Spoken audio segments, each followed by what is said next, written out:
Europe is alarmed after US President Donald Trump revived his push to take control of Greenland, triggering shock across NATO.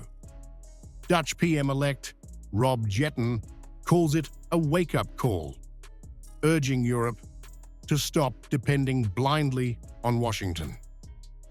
In my opinion, this was once again a maybe necessary wake-up call for European leaders, that we can continue talking and complaining about the US, but what we should do instead is make sure that the European cooperation is strengthened, that we can guarantee security and prosperity for our own citizens.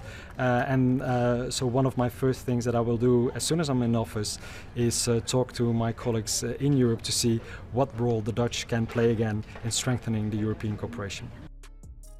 Trump argues the US needs Greenland to counter Russia and China in the Arctic, turning the island into a major geopolitical flashpoint. Europe fears rising militarization, strategic competition, and growing pressure from Washington.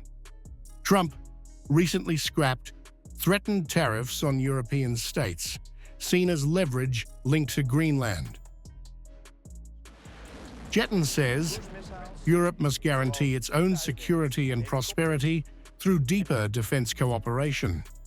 He plans urgent talks with European leaders while maintaining strong ties with Washington on NATO, Ukraine, and economic issues.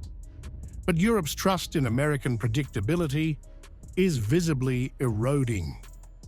The Netherlands and the US have been partners for many, many years, and we will also seek topics that we can strengthen our cooperation, mainly on topics of security, the war in Ukraine, but also on an economic level, because the Dutch economy and American economy are very much interlinked.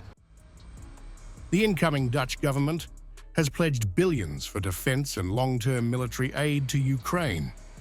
It also backs using frozen Russian assets to fund Kyiv, escalating Europe's financial war with Moscow. The coalition says Ukraine's fight is central to Europe's own security. Greenland is now emerging as a key symbol of shifting global power and NATO strain. Europe faces a stark choice between dependence on American power or building strategic autonomy. As Arctic tensions rise, the alliance stands at a historic crossroads.